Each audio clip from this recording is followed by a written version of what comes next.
Eden and Echo Chapter 9. Aunt Gigi. We sat in the white and gray break room, neither of us speaking. The cool blue LED lights gave it a sterile feeling, like we were in a hospital.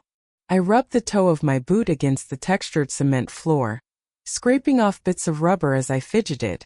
The cheap brown metal folding chair I sat in was about as comfortable as it looked, and I could already feel my butt threatening to go numb.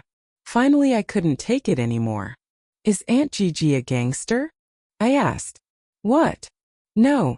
Simon shook his head and furrowed his brow. Why do you ask that? I chose my words carefully. I was seeing things in a new light and pieces were falling into place to form a picture I didn't like. She didn't want me to become a cop, which would make sense if she was on the other side of the law. She has that helicopter, and what she said to André shook him to his core. He was afraid of her, more afraid of her than he was of Jigget. Simon considered this information before he spoke. These are all facts, but no, she isn't a gangster. Gigi didn't want you to become a cop because she was worried you might get hurt or attract attention from bad people. And the other stuff? How much do you know about what happened to the Dobian High Command after the war? Simon asked. Not much, I admitted. I know some of them were executed, but a lot of them got away. That's the long and the short of it. They robbed Dobie blind during the war, and when it ended they bought new lives for themselves with their blood money. He said bitterly. We had never spoken about the war, but I could feel a great bubble of resentment and anger welling up within Simon like a long-forgotten cyst being ruptured. Dobian law was clear. If it couldn't be proved that they actively participated in the genocide or killed with their own hands, they couldn't be convicted. It seemed like they would get away with it, but Gershwin got the last laugh. My breath froze in my chest. Gershwin? I asked, my heart suddenly racing. I thought he was executed. Don't tell me he escaped. Oh, he was executed. But he left a ticking time bomb behind for the rest of his accomplices.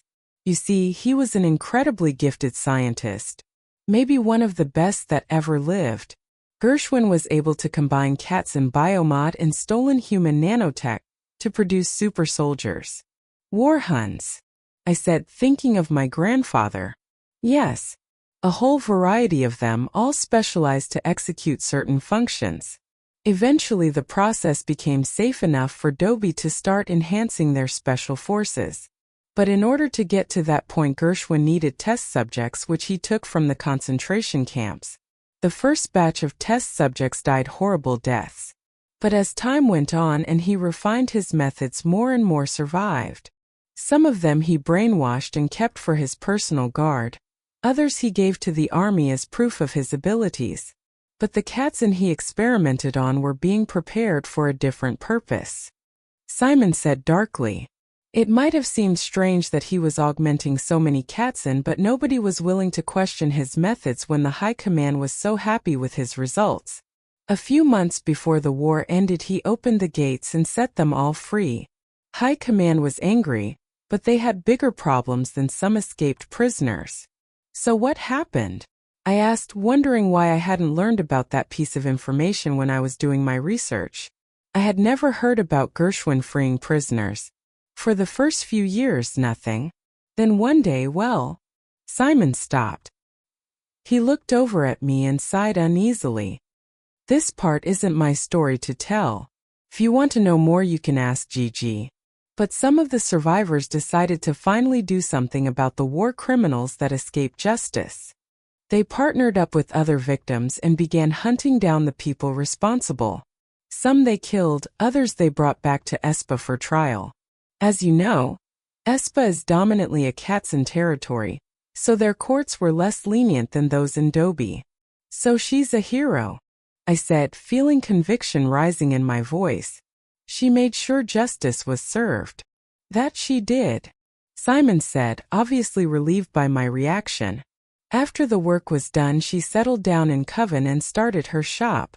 She has done a lot of good over the decades, but I think she's still worried that one day her past will come back to haunt her. She's worried that the grandchild of someone she killed, or maybe a bigot with an axe to grind, will show up someday looking for revenge. Espa offered me citizenship in return for helping Gigi and her friends hunt down the Howlers, though I would have done it for free.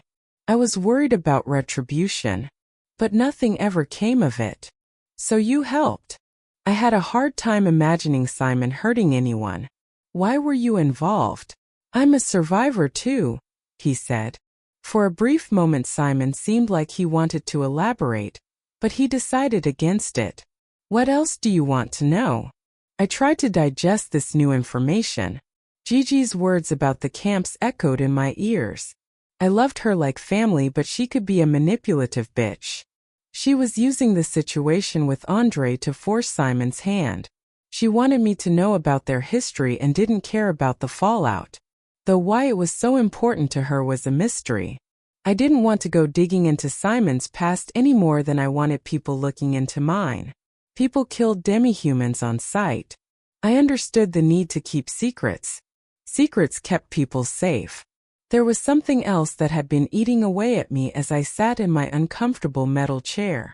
How did you not know what André was up to? I asked. He was your personal bodyguard. You should have known. Ah. Simon grimaced. Yes, that will haunt me for a long time. His background check when we hired him a year ago came back clean, and his military records were clean too. Either he managed to keep what he was doing hidden all this time, or he only started recently. My suspicion, based on how quickly the police in Coven caught on to him, is that this behavior was something new. What they would call an escalation. I didn't want to say it, but I couldn't help myself. How could you not know? You spend more time with him than anyone else. There had to be some sign of what he was up to. Simon shook his head. André and I didn't really talk about anything besides work. He was good at his job, and that was that. Some people like to get close with their security detail. I prefer to keep things professional. It's easier that way if one of them has to take a bullet for you. I winced. The rawness of what he had just said was making my guts churn. What else do you know about what happened? Do you know why he did it? Security raided his apartment and found some Hun supremacist literature, blood of the wolf and all that. So maybe he was radicalized and fell in with a bad crowd. Or maybe he got turned down by someone and that set him off. Even if he confesses, we won't know the real reason why he did it, because even he probably doesn't know. I'm sure he has excuses, but we will never know the real reason, not really. I sat in that particular dark pool for a moment, considered it, tried to understand it. So why didn't you just have the police handle it? This way is better because I could keep my name out of things, and police departments leak like a sieve. The secrecy of the boneyard is considered a matter of national security. Since he was apprehended down here, I've asked my government contacts to keep his arrest hush-hush and seal the file. That should keep my name out of the news. He was my bodyguard after all. Something he said stuck out to me as odd. You've already talked to them? When did you do that? André had just been captured only a few minutes earlier. This morning, after Gigi told me about André, I made a few calls and asked them to confirm what she told me. One of them suggested using the boneyard. He shrugged. We will have to see how that plays out. If André was part of some supremacist group, I would rather keep his arrest quiet and avoid painting a target on our backs. But like I said, we will have to see how that plays out. He took a sip from his bottle of water. I was happy that Simon took the time to sit down with me and explain things. I knew what he said was probably the truth. But of course there would be some things he had held back, and this wasn't the whole story. But on the balance it would be true. He wouldn't hide things from me unless he had a good reason. Of course, sometimes the reason was that it was none of my business. Simon believed that what he called compassionate honesty was a cornerstone of good parenting. Not brutal honesty, that was just beating someone over the head with the truth as you saw it. But compassionate honesty, truth tempered by knowledge of the effect it would have. He said it was the difference between telling someone you hoped they had a nice day and pointing out that their shoes were ugly. There was a polite knock at the door. Come in, Simon called out. Mr. Knight the armorer opened the door and peeked his head inside, his pink fur making him look like a scarily realistic hand puppet. Simon, can I clean up out here or do you still need the range? He asked in the same dialect of Dobian that Simon and I spoke at home. I hadn't realized it until now, but the two of them looked incredibly similar if you ignored the color of their fur. Simon shrugged and looked over to me. What do you think, Hayes? We're here already. Do you want to get in some trigger time, just us two? I'd like that, I replied, standing up and pushing my chair in.